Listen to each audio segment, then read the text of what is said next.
Hey there, guys. So today we have another review, and this is Alpine's Duet. This is their 7% IPA brewed with Amarillo and Simcoe. Alpine's making some of the best beers in the country, definitely some of the best hoppy beers in the country. So I thought I'd dig in. Let's go.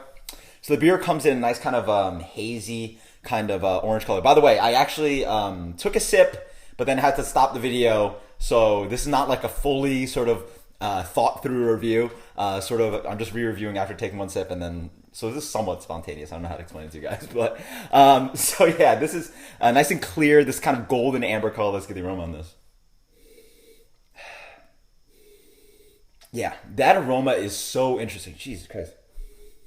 On the first sip, I get this. A first aroma sniff. I get this kind of a big, kind of juicy orange, almost like a grapefruit, almost like a mandarin orange.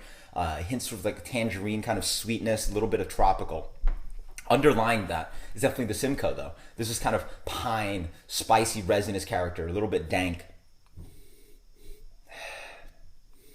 Yeah, it's like big and resinous, and it's sort of fighting around with that kind of sweet and bright kind of citrus and tropical note. It's really cool that you're getting both hops exactly, the Amarillo and that kind of Simcoe note. It's just those two hops, just like, you know, the first layer is that kind of Amarillo on that first sniff, but then really under you get that kind of pine kind of action from the Simcoe. Cheers.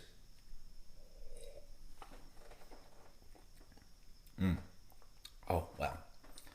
Wow, this beer is so interesting. It's like really confusing, but really in a good way.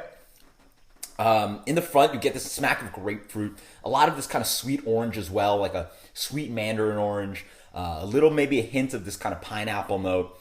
But then it's really like the theme is really just like this kind of piney note from the Simcoe, maybe even from the Amarillo offering some floral, but it's really nice and green, nice and dry. A lot of this pine, a bit of this like spicy resinous character that's sort of sticking on the tongue, not in a bad way though.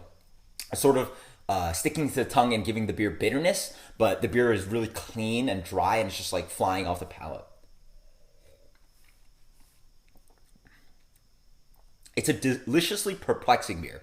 Every sip you take, you're trying to look for the Amarillo, you're trying to look for that kind of tropical note, you're trying to look for that sweet citrus, but then also you're hit with that kind of pine note from the Simcoe.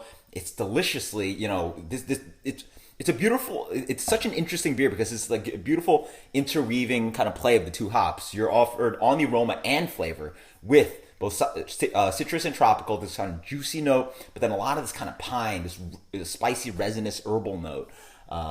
Yeah, it's like spicy and resinous herbal. That's, I guess, what I just said. But a nice kind of medium minus kind of malt body. Offers a tinge of sweetness on that mid palate, just a little kiss of it, and then it flies away. Really nice and clean beer. This is one of my favorite IPAs. I mean, it is shocking.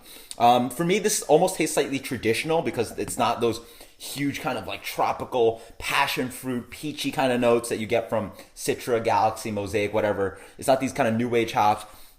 This is aiming towards sort of that kind of older traditional kind of IPA, a little bit of pine, a little bit of maybe a hint of floral, these like some spicy resinous notes. But somehow this beer does it to a level where I really appreciate it. I mean, it's just absolutely killer how this beer transitions between those two hops, how they're sort of playing and fighting with each other, and you're sort of trying to figure it out on your palate. The beer has a wonderful mouthfeel. Again, nice and really crisp, clean drinking beer. Not too much sweetness, just a touch of it. Absolutely killer. This is one of the best IPAs. And for me, it's really interesting because it's sort of two worlds. The Susan from Hill Farmstead I just reviewed is sort of this beer that offers these huge passion fruit and peach and mango notes. This is sort of going the other way, not taking advantage of that Citra hop and the Rawaka hop, but using just more basic kind of Amarillo and Simcoe, but still absolutely killing it. And it's really interesting to see that I both like those two different kinds of IPAs. This one is absolutely one of the best for me. What should I give this? This is incredible. I'm going to give this beer a 99. I mean, for a straight up IPA, this is up there for me. For 7% IPA, I can't name too many beers that are better than this. Elevated La Cumbre is around there for me. Maybe some other beers I can't think right now, but obviously Hill Farmstead Susan's just this little step above it. But this is absolutely incredible. Highly recommended. If you actually are looking for Alpine, I highly recommend this one too. I think this is probably the second best beer. I think for me it goes Nelson, then this, and then some battle between Pure Hoppiness and Exponential Hoppiness and some of their other beers. But yeah, this is high praise from me for one of the best hoppy breweries in the country. Probably the best West Coast brewer next to Russian River, and Duet is an underrated one. Everyone gives praise to Nelson.